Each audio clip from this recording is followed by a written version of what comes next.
ನಿಮ್ಮೆಲ್ಲರ ಒತ್ತಡದ ಮೇರೆಗೆ ನಾವು ಐತಿಹಾಸಿಕವಾದಂಥ ಅಶೋಕ್ ಪಿಲ್ಲರ್ ಪುಷ್ಪಾಂಜಲಿ ನಾವು ಪ್ರೆಸ್ ಕಾನ್ಫರೆನ್ಸ್ ಮಾಡ್ತಾ ಇದ್ದೀವಿ. ನಾನು ಕೃಷ್ಣ ಪಡೆಗಳು ಮತ್ತು ನಮ್ಮ ಜಿಬಿಕೆ ಮಾಡ್ತಾ ಇದ್ದೀವಿ. ಈಗಾಗಲೇ ನಾವು 1ನೇ ತಾರೀಕಿಂದ ಶುರು ಮಾಡಿ ಜುಲೈ 1ರಿಂದ ಶುರು ಮಾಡಿ ಇಲ್ಲಿವರೆಗೂ ನಾವು 435 ಕಿಲೋಮೀಟರ್ನ ತೆಗೆದಿದ್ದೇವೆ. ಒಟ್ಟು 1340 ಅಂಗಡಿಗಳಿದ್ದು ಸುಮಾರು 1800 ತೆಳ್ಳ ಗಾಡಿ ಇತ್ತು. ಆ ತೆಳ್ಳ ಗಾಡಿಗೆ ಬೇರೆ ತೆಗೆದುಕೊಳ್ಳೋದಕ್ಕೆ ಅವಕಾಶ. ಎಸಿ ಶೀಟು ಮುಂದಕ್ಕೆ ಪ್ರೊಜೆಕ್ಷನ್ ಹಾಕೊಂಡಿದ್ರು ಸುಮಾರು 2267. ಅದು ಕೂಡ ತೆಗೆದಿದ್ದೇವೆ. ಇನ್ನು ಸ್ಟೆಪ್ಸು ಮತ್ತು ರ್ಯಾಂಪ್ಗಳು ಅದು ಕೂಡ ಸುಮಾರು 2300 ಜಾಗಗಳಿತ್ತು. ಅದನ್ನು ಕೂಡ ತೆಗೆದುಹಾಕಿದ್ದೀವಿ. 2642 ಪಿಲ್ಲರು ಬೋರ್ಡ್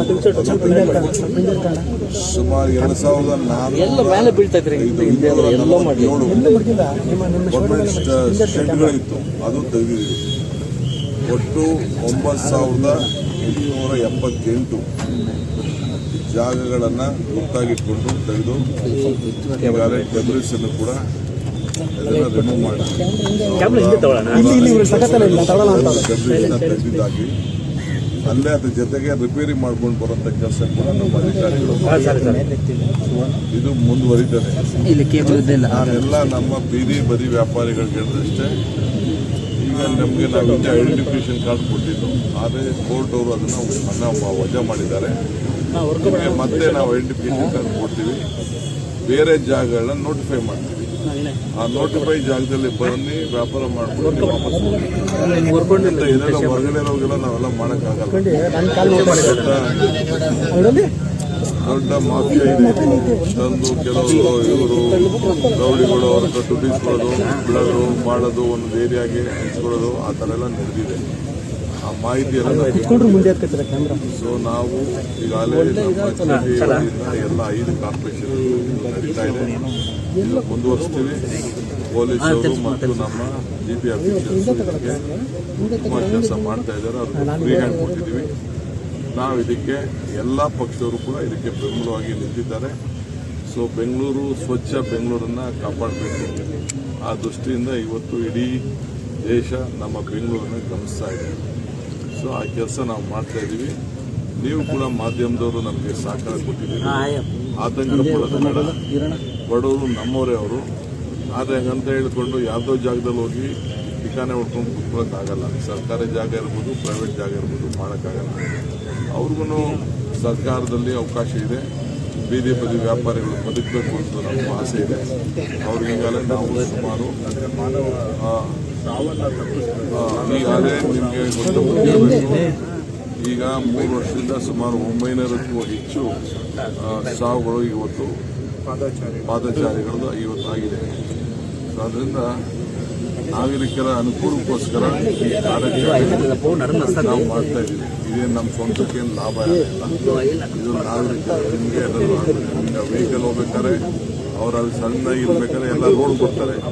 ಆ ರೋಡಲ್ಲಿ ಬಂದ ತಕ್ಷಣ ರೋಡು ವೆಹಿಕಲ್ಗಳು ಮೂವ್ಮೆಂಟ್ ಆಗ್ತಾ ಇಲ್ಲ. ಇವೆಲ್ಲ ದೊಡ್ಡ ಸಮಸ್ಯೆ ಇದೆ.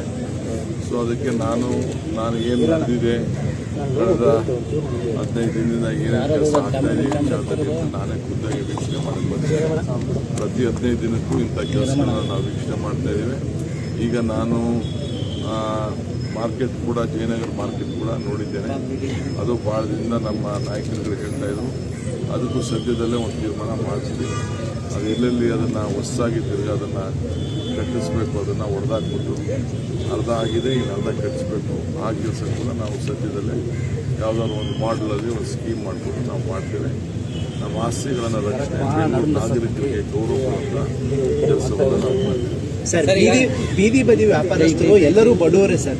ಅವತ್ತಿನ ತಿಂದು ಅವತ್ತಿನ ದುಡ್ದು ಅವತ್ತೇ ಇದು ಮಾಡೋರು. ಅಂತಹ ಏನ್ ಬೀದಿ ಬದಿ ವ್ಯಾಪಾರಸ್ಥರು ತೆರವು ಕಾರ್ಯ ಆಗಿದೆ ಸರ್.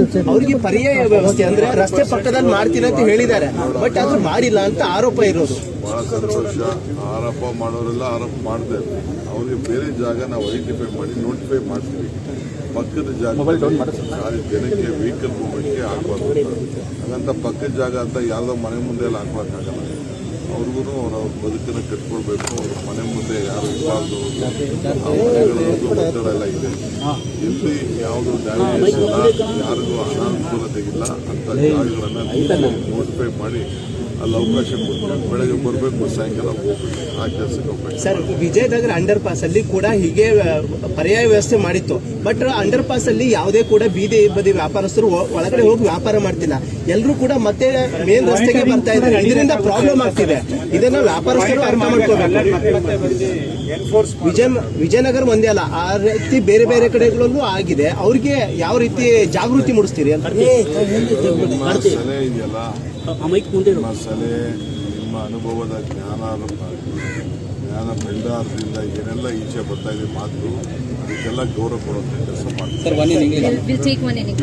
ಸೊ ಟುಡೇ ಬಹಳ ವರ್ಷಗಳಿಂದ ಫುಟ್ಪಾತ್ ಬಹಳ ಕೆಲಸ Today we have, from last 15 days, we have taken a big launch on this cleaning of this footpath in Bangalore. You know, the entire India and the world is looking at Bangalore. We want a safety. I think last 3 years, about about more than 900 pedestrians have lost their life because of this menace. So we have decided, and Mr. Krishna Bairegowda has been taken up this responsibility of Bangalore City. He is doing a great job. The entire government stands committed to it. I have instructed all the greater Bangalore authority apart from that, even at the borders of Bangalore also, in the media area also, we will take this forward. So already more than about 435 kilometers has been done. I think thousands of shops has been evacuated, and more than about 9,878 encroachments have been removed in different capacities. Some are having their pillars, some are having their stands, some are having their ramps, some are having their advertisement boards, sheets and all. So tons together, thousands of tons of this material has been removed. At the same time, we are repairing all those places. So all the political party leaders are supporting. I would like to thank the Federal and all the political party leaders, especially the BJP leaders, also supporting this cause. So the residents also are supporting the cause. I thank for all of them. There will be criticism. We are ready to accept the criticism for the betterment of Bangalore. We will see that the poor will be given an alternative place. We will identify a place, we will give them identification card, we will give them food cards, we will give them facilities.